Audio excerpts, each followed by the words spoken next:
નમસ્તે મિત્રો, ચતુષ્કોણના આ વિડીયોમાં તમારું સ્વાગત છે। અગાઉના વિડીયોમાં આપણે મધ્યબિંદુ પ્રમેય સંબંધિત કેટલાક પ્રશ્નોનો ઉકેલ મેળવ્યો। આજે આપણે તેને સંબંધિત કેટલાક તથ્યો પર ચર્ચા કરીશું। મિત્રો, તમને યાદ હશે કે આપણે અગાઉના વિડીયોમાં સાબિત કર્યું હતું કે કોઈપણ ચતુષ્કોણના મધ્યબિંદુને જોડવાથી બનતા ચતુષ્કોણ સમાંતર બાજુ ચતુષ્કોણ હોય છે। તો શું સમલંબ ચતુષ્કોણ ચોરસ, લંબચોરસ, સમાંતર બાજુ ચતુષ્કોણ આ બધા ચતુષ્કોણના મધ્યબિંદુઓને જોડતા મળતો ચતુષ્કોણ પણ સમાંતર બાજુ ચતુષ્કોણ હશે? ચાલો આપણે તેની ચકાસણી કરીએ। મિત્રો, આ સમલંબ ચતુષ્કોણ ABCD ને જુઓ। શું આની પણ બાજુઓના મધ્યબિંદુને જોડવાથી બનતા આ ચતુષ્કોણ સમાંતર બાજુ ચતુષ્કોણ હશે? જો ચતુષ્કોણ ABCD માં વિકર્ણ AC દોરીએ તો આપણને બે ત્રિકોણ મળશે, ત્રિકોણ ABC અને ત્રિકોણ ADC। મિત્રો, ત્રિકોણ ABC માં બિંદુ R અને બિંદુ S ક્રમશઃ બાજુ AB અને બાજુ BC ના મધ્યબિંદુ છે।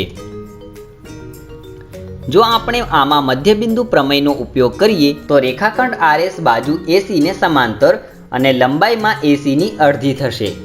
આ જ પ્રમાણે આપણે ત્રિકોણ ADC માં પણ મધ્યબિંદુ પ્રમેયનો ઉપયોગ કરી કહી શકીએ છીએ કે TQ પણ બાજુ AC ને સમાંતર અને લંબાઈમાં AC થી અડધી છે। મિત્રો, સમીકરણ 1 અને 2 ને જુઓ। હવે આપણે કહી શકીએ છીએ કે RS TQ ના સમાંતર અને બરાબર છે, અને આપણે જાણીએ છીએ કે કોઈપણ ચતુષ્કોણની સામસામેની બાજુઓની એક જોડ સમાંતર અને બરાબર હોય તો તે સમાંતર બાજુ ચતુષ્કોણ હોય છે, એટલે RSQT એક સમાંતર ચતુષ્કોણ છે। મિત્રો, બીજો ચતુષ્કોણ DEFG એક ચોરસ છે। શું આના પણ મધ્યબિંદુને જોડીને બનતો ચતુષ્કોણ LMNO એક સમાંતર બાજુ ચતુષ્કોણ હશે? જી હા, આમાં પણ આપણે વિકર્ણ DF દોરીને બે ત્રિકોણ DEF DGF મેળવી શકીએ છીએ। તમે વિકર્ણ GE પણ દોરી શકો છો અને આ બંને ત્રિકોણમાં મધ્યબિંદુ પ્રમેયનો ઉપયોગ કરી આપણે કહી શકીએ કે LM OM ને સમાંતર છે અને બરાબર છે, એટલે ચતુષ્કોણ LMNO એક સમાંતર બાજુ ચતુષ્કોણ થશે। મિત્રો, આ ચતુષ્કોણને ધ્યાનથી આ એક ચોરસ હશે। વિડીયો રોકીને માપપટ્ટી અને કોણ માપકની મદદથી તમે તેની બાજુઓ અને ખૂણાઓનું માપ શોધો। તમે મેળવશો કે આ પણ એક ચોરસ છે। આ જ પ્રમાણે લંબચોરસ અને સમબાજુ ચતુષ્કોણ માટે તમે જાતે જ પ્રયત્ન કરો અને તમારા સાથી મિત્રો અને શિક્ષકની મદદથી તમે નિષ્કર્ષ પર પહોંચો। ચાલો એક બીજો પ્રશ્ન જોઈએ। આપેલી આકૃતિમાં ચતુષ્કોણ ABCD એક સમાંતર બાજુ ચતુષ્કોણ છે, જેમાં બિંદુ E અને બિંદુ F ક્રમશઃ બાજુ BC અને બાજુ DC ના મધ્યબિંદુ છે અને બિંદુ G વિકર્ણ AC નું મધ્યબિંદુ છે। આપેલી માહિતીના આધારે જણાવો કે કયો વિકલ્પ સાચો છે। મિત્રો, ચાલો પહેલો વિકલ્પ તપાસીએ। આકૃતિમાં ત્રિકોણ ACB ને જુઓ।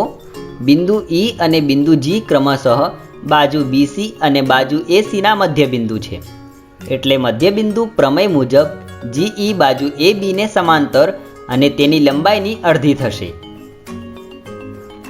આમ આપણે તેને આ પ્રમાણે લખી શકીએ છીએ। મિત્રો, તમે જોઈ શકો છો કે આપણો પહેલો વિકલ્પ સાચો છે। હવે આપણે બીજો વિકલ્પ જોઈએ।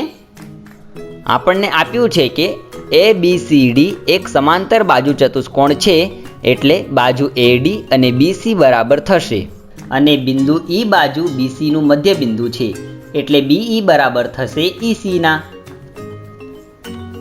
આપણે BC આ પ્રમાણે પણ લખી શકીએ છીએ। આપણે BE ની જગ્યાએ EC મૂકી શકીએ છીએ। મિત્રો, તમે જોઈ શકો છો કે આપણને AD બરાબર 2AC મળ્યું, એટલે બીજો વિકલ્પ પણ સાચો છે। હવે ત્રીજો વિકલ્પ જોઈએ। મિત્રો, આ ખૂબ જ સરળ છે। વિડીયો રોકીને તમે જાતે જ ચકાસણી કરો। આપણને આપ્યું છે કે એક ABCD સમાંતર બાજુ ચતુષ્કોણ છે અને સમાંતર બાજુ ચતુષ્કોણની સામસામેની બાજુઓ સરખી હોય છે, પરંતુ આ બંને પાસેની બાજુઓ છે। જો આ સરખી હોત તો ચતુષ્કોણ ABCD એક સમબાજુ ચતુષ્કોણ હોત, જે આપણને નથી આપ્યું, એટલે આ વિકલ્પ ખોટો છે.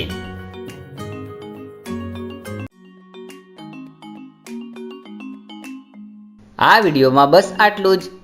આજે આપણે મધ્યબિંદુ પ્રમેય સંબંધિત કેટલાક તથ્યો પર ચર્ચા કરી. મળીએ આગળના વિડીયોમાં. આભાર.